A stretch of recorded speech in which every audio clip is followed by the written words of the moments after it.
How could this happen to Mom?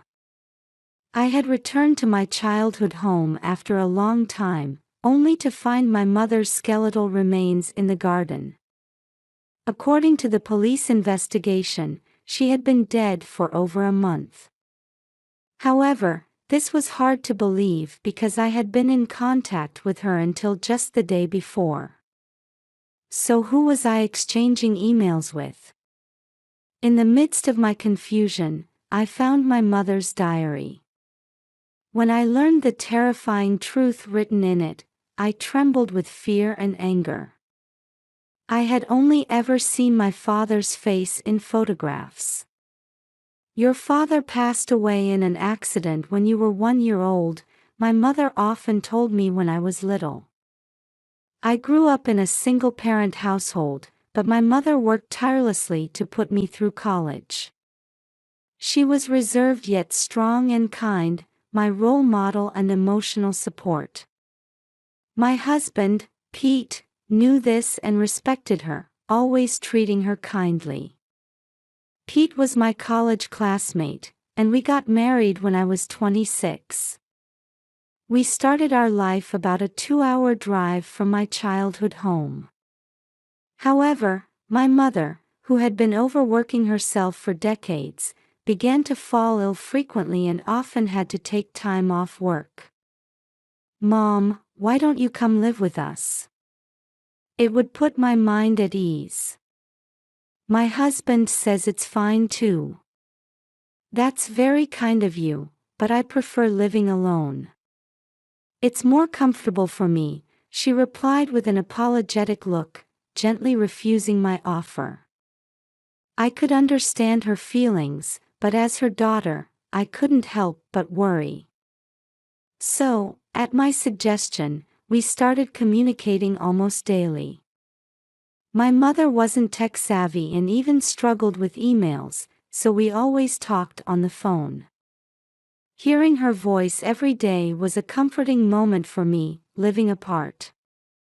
Of course, I wanted to see her face sometimes, but due to my busy work schedule, I could only visit her about once a month.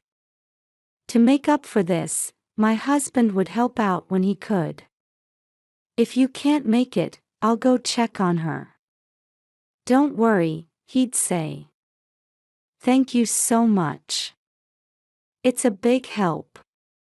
Your mother is important family to me too." Saying this, he would visit her from time to time without complaint. My husband was kind, but he had a bit of a problem with money management that worried me. He would buy things without considering the price or consulting me. We had argued about this many times, but his spending habits didn't improve, so I had to restrict his allowance. However, one day, I was shocked when I saw the credit card statement. "Why is the bill so high? It's over $1,000. "Oh, that's, Pete stammered, hanging his head. "This defeats the purpose of setting an allowance. What did you spend it on?" "Well, the other day when I went out drinking with friends, I ended up treating them." "What? You can't afford to pay for others." I raised my voice in anger without thinking. "I'm really sorry. It won't happen again." My husband seemed to reflect on his actions and swore he would never waste money again, so I decided to forgive him. However, less than a month later, that promise was broken. This time, he had used our joint savings without my knowledge. "I really needed the money," he said. "That's the worst. How could you touch our savings?" "I'm sorry. I'll put it back when I get my next paycheck." My husband apologized, but he didn't seem very remorseful. This really upset me. "That's enough. If this continues, I'll divorce you." When I said this in the heat of the moment, my husband suddenly became flustered. "No, please don't do that. I'll really change from now on and be more responsible." He apologized repeatedly, almost in tears. "There won't be a next time."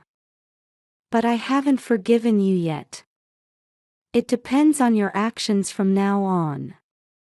I decided this would be the last time I'd turn a blind eye, and I declared this to him. I thought he might repeat the same behavior soon, but if he did, I'd leave him without question. After that, Pete started consulting me even for small purchases.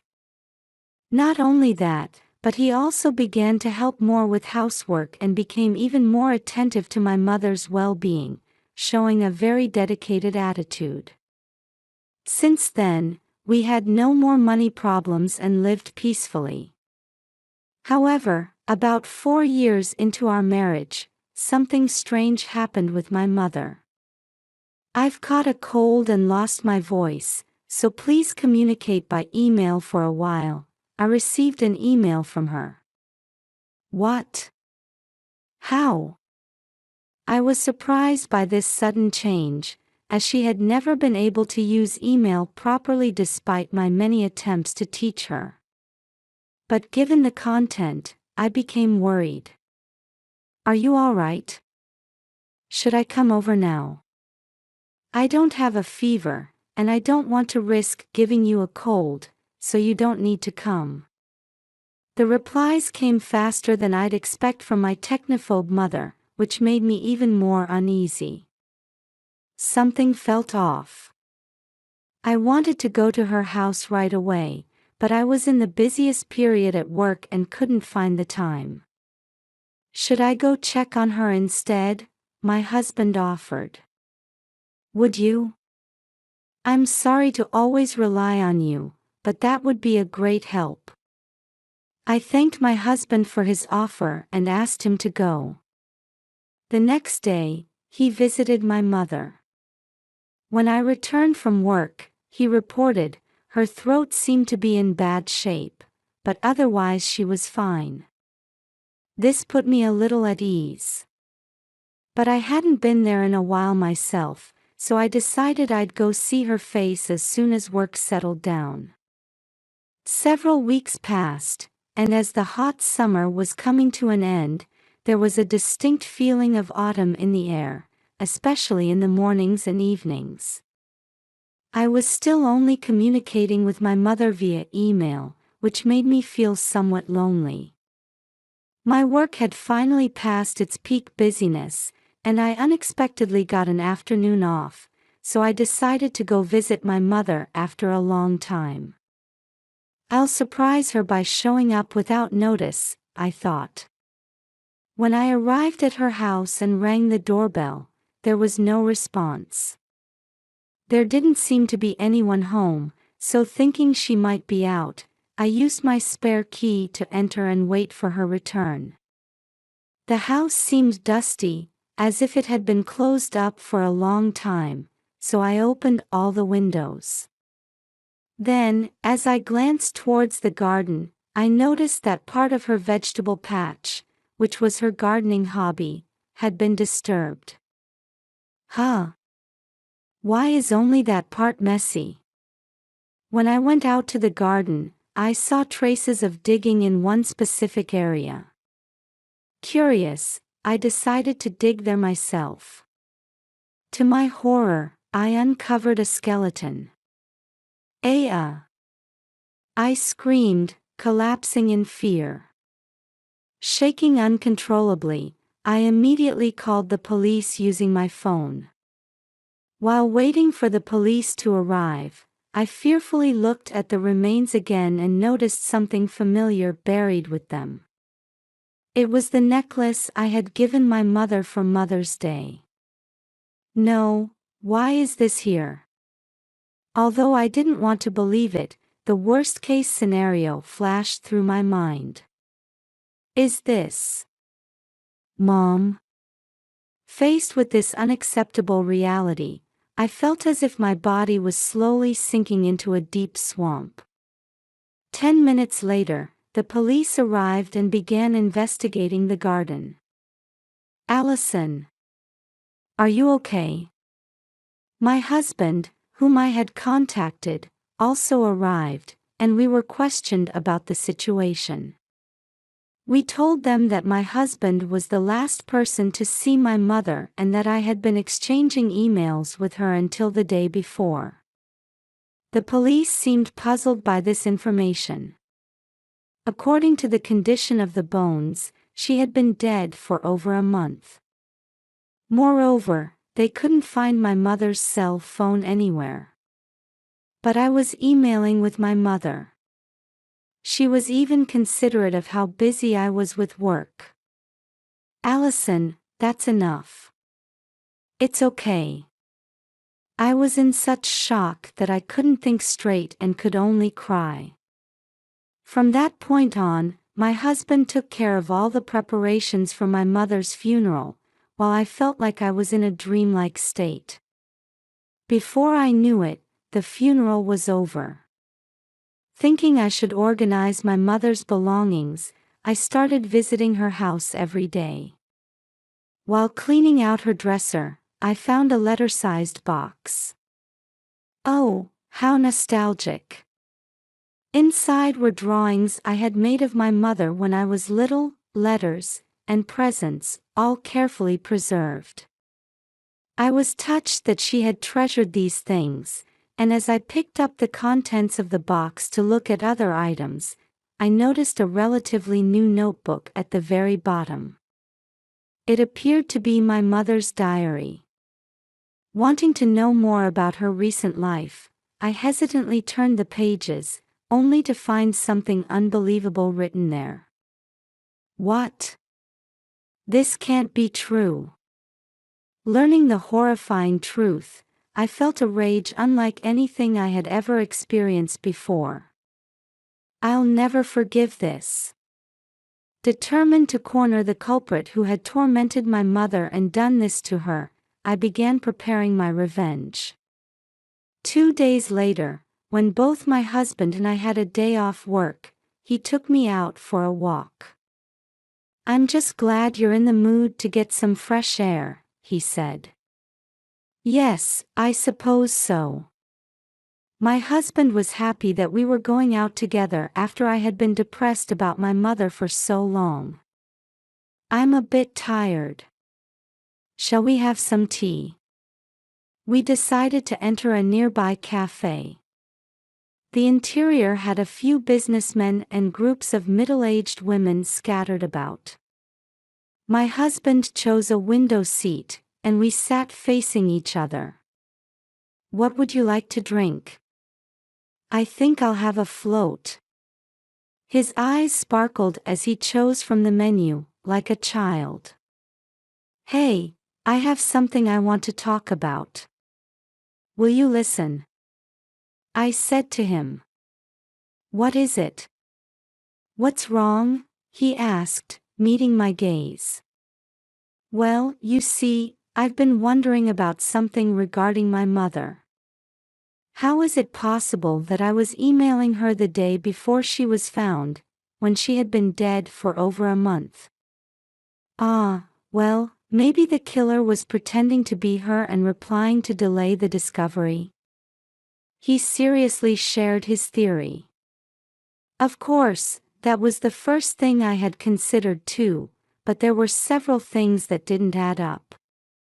"But isn't it strange that one of the emails mentioned wanting to go back to the spa we all went to before? Only the three of us knew about that spa trip, right?" "Well, that's true.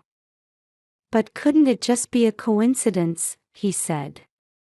As I muttered, "I wonder," he nodded while sipping his float.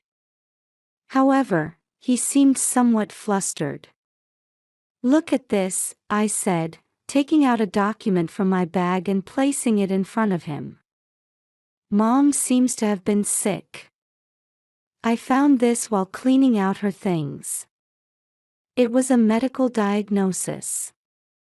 I hadn't known about it until I saw it, but my mother had an illness that required treatment. Did you know about this? I asked. No, I didn't, he replied. I see. When I called the hospital to confirm, they said my mother had stopped coming for appointments at some point. It seemed she even quit her treatment midway. My husband crossed his arms, appearing to be deep in thought. Maybe she had her reasons, he suggested. Like not being able to afford the treatment costs. I ventured. Ugh, maybe. But there's no point in thinking about that now, is there? He looked troubled and gradually became more restless. I stared at him directly. You borrowed money from my mother, didn't you? Of course not. Why would I? Although he denied it verbally, he was clearly panicking. I want you to be honest. The truth is, you borrowed over $20,000 from my mother, didn't you? As I pressed further, my husband, either angry or defensive, stood up and slammed the table. How dare you suspect me? You're out of your mind to suddenly say such things without any evidence. Maybe you're the one who's a bit tired. My husband's aggressive voice instantly drew the attention of everyone in the cafe. Realizing this, he apologized and sat down, lowering his voice. The other customers quickly looked away, but they seemed interested in our conversation and were stealing glances while trying to eavesdrop. I do have evidence, I said. To his surprise, I placed a notebook in front of him. It was my mother's diary that I had found while cleaning her house. What's that supposed to mean? He asked, confrontationally, as if he was on guard about something. I turned the pages and read aloud what was written there. The diary detailed how Pete had been threatening my mother and extorting money from her, along with the exact amounts. Moreover, you threatened to hurt me and ruin my life if she didn't lend you money? That's despicable. It seemed that when my mother said she couldn't lend any more money because of her treatment costs, my husband had told her, "What's the point of living so long? It's just a waste of money." Furthermore, he had forced her to choose between her own body and her daughter, making her give up on treatment while continuing to ask for money. All of this was written in this notebook. Explain what this means, right now. I don't know anything about that. Besides, a diary like this isn't proof of anything, is it? My husband became defiant, leaning back in his chair with a confident attitude. You're right. This alone might not be decisive evidence. It could be dismissed as my mother's delusion. See? I told you so. As expected, you're a woman who understands, he said, nodding and laughing through his nose as if mocking me. Then how about this? I started a video on my smartphone and showed it to my husband. Pete, who had been smirking with a relaxed expression until now, was at a loss for words. How do you explain this? Don't just sit there silently, answer me. What was displayed was footage from a camera hidden in the living room of my mother's house. On the last page of my mother's diary, it was written, "Pete's demands are escalating, and I'm feeling it's getting dangerous. If I can get video evidence, I'll take it and tell my daughter everything." It seems that my technophobe mother had bought a camera and asked an electronics store to install it for her. The video showed the two of them arguing over money lending, and then in the heat of the argument, my husband losing his temper and raising his hand against her, causing her to fall. After that, he panicked and carried her body towards the garden. When he returned to the living room alone, he took all the money from her wallet and even took her cell phone before fleeing. From that point on, the video only showed an empty living room. The culprit was my husband, Pete. I'm truly shocked that you would do something like this. But there's no way for you to escape now, I said, glaring at him with anger and contempt welling up from the bottom of my heart. However, he didn't flinch and instead started shouting. That damn old hag. Why did she have to leave something like this behind? Why did you extort money from my mother? Huh? Of course, it's because I have debts. It was to repay those. My husband was completely brazen, admitting it without any sign of remorse. Apparently, his irresponsible attitude towards money hadn't improved at all. Unable to stop spending beyond his means, he had accumulated debts. I had to contribute to our household expenses after getting married, but I also had debts to repay. I was troubled too, you know. This was also why he had used our joint savings without permission. You pretended to be responsible in front of me, but behind my back, you were doing such things. Well, I had to act like a decent husband, or you said you'd divorce me. If that happened, I wouldn't be able to squeeze money out of your mother, right? That old hag was surprisingly hoarding money. Being a single mother doesn't mean you're poor, you know. When my husband started going to check on my mother on my behalf, he had secretly looked at her bank book that happened to be lying around. My mother wasn't the type to live luxuriously, so she must have been saving bit by bit from her small salary for emergencies. My husband must have grinned when he saw the amount, thinking, I can use this. At first, she lent me money right away, but from the second time on, she started hesitating, saying something about treatment costs. So you used me as a shield to threaten her. That's so dirty. It's touching, isn't it? Saying her daughter's happiness is more important. Is this what they call a parent's love? He grinned at me, but his face was utterly detestable. My husband might not have any sense of guilt at all. Even so, you didn't have to take her life. Oh, that was just an accident. I didn't intend for that to happen. But when I hit her a bit too hard, she fell and wasn't breathing. I thought it would be trouble if she rotted inside the house, so I went out of my way to bury her in the soil. He spewed out words that made me wonder if he had any human feelings at all. Thinking about my mother's feelings, I couldn't stop my tears from flowing. However, I couldn't give up here. To clear my mother's regrets, I had to reveal the truth and turn him over to the police. So you were the one pretending to be my mother in those emails? Ah, yes. It was my way of consideration, you know. I thought you'd feel like you had more time with your mother. I don't need that kind of consideration. He had thrown away my mother's cell phone after I contacted him about finding her. There was no need to hold back anymore with this man. I'm going to report this to the police now. With all the evidence gathered, your crime will undoubtedly be judged. I wonder how many years you'll get. Hey, you're joking, right? I never intended to kill her in the first place. This was just a sad accident that happened.